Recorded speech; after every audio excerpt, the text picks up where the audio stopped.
Hello and welcome to day 2 of Digital London. I'm joined by today's keynote speaker, Gerd Leonard, who's a futurist and author, runs the Futures Agency and consults with big brands around the world about the future impact of digital. But some of the things that were coming out today in Gerd's talk was a move from to the network society, a move from ego to eco. Ego to eco, to those people who weren't fortunate enough to be here to listen to that. Just explain that a little bit more.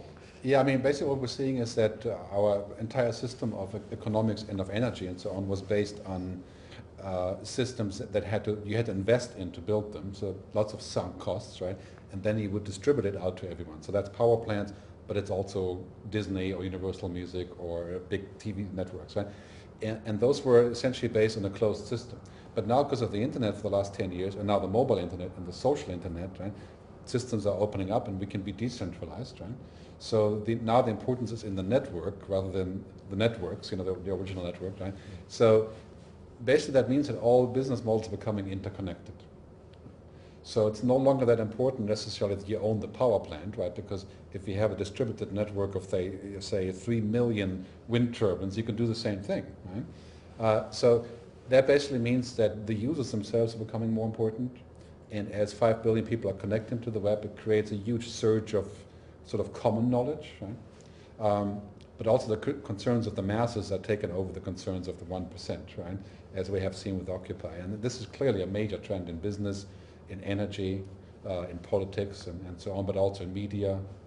So there's many reasons why the economy, the ego economy, can't work here. Right? So that shift to eco is seen across the board.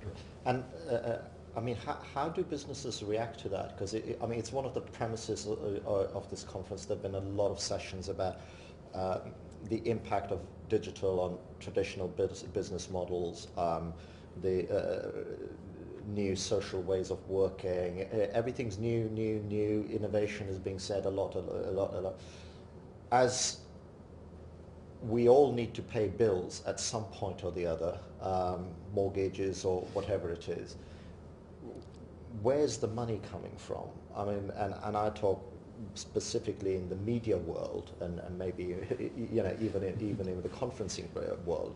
The knowledge dissemination of the internet is pushing huge deflationary pressures onto people who used to be curators of knowledge or facilitators of it. Yeah, I think that's what in a digital system, and the internet, in a way, you could say, is a blueprint for society, right? Because not being centralized and having more equal nodes, right, levels the playing field, right?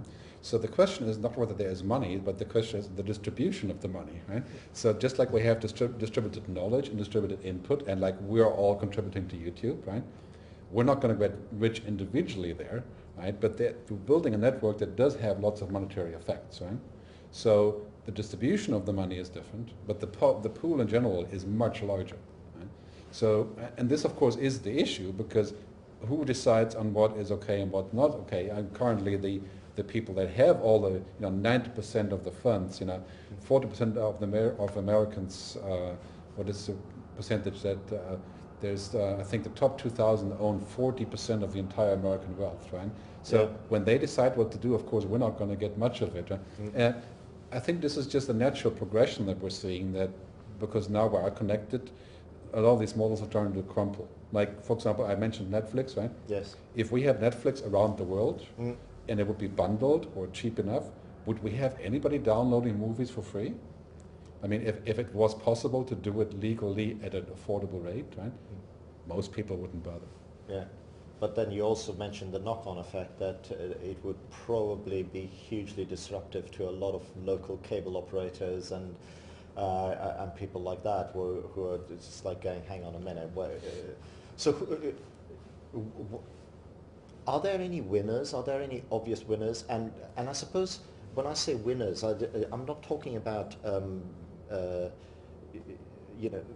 big blockbuster winners, but what are the things that you're seeing where sort of small innovative companies are winning, are trying to do something else. Well, in the last decade, ever since the internet really became interesting, and of course now on the mobile device, right? The winners are clearly those that are network companies. Right? So the winners are the likes of Skype or Twitter or YouTube or Google or Amazon or eBay or QQ. I mean, there's many, many. Right? All of those companies are using this principle of a networked system, right? And they're also using the principle of interdependence, right? So they need the other ones to play ball. In any system that doesn't require the other ones to play ball is probably going to self-collapse, except for maybe Apple. Yes. But there are exceptions to that, right? But clearly, the concern is that basically, if you look at environmental things or climate change or energy, right? This is not a game of capitalism in the sense of making money, right? It's basically saving our butts, right? And creating a future, right? So there clearly the issue is one of sunk costs, right? You have money in, you want to get the money back, right? But in many ways, I think the sunk costs are going to have to be written off. This is the reality of what we're facing now, is that you have to make a switch because the sunk costs can't be recouped in the way that you had imagined. And do you think there's some sort of comments on Twitter about how the sort of value cycles need to change, and it's always, I suppose it's probably a criticism most futurists face.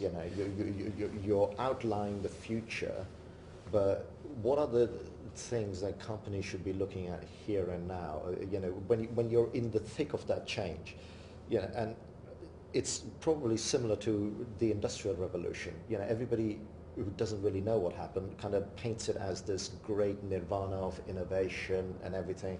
What they forget about that there were huge riots from the cotton manufacturers by the Industrial Revolution.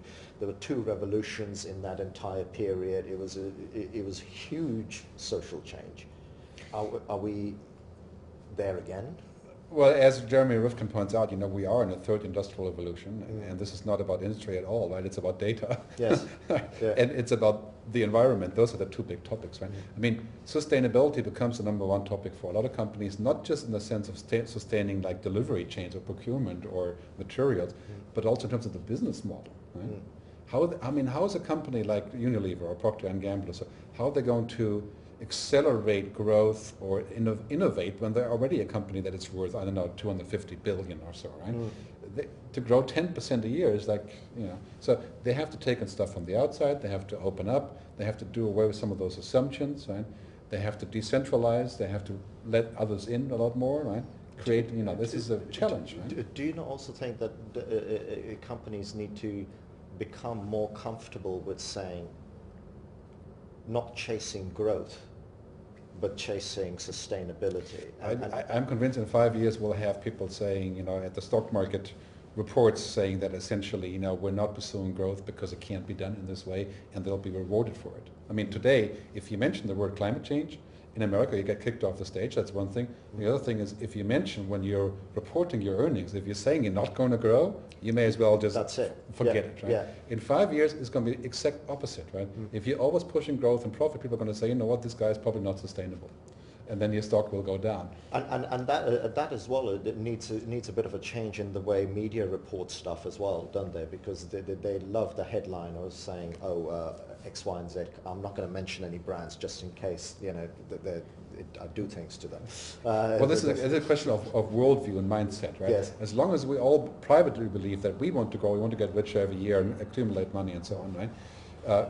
I think that's still going to be a goal clearly for a lot of people.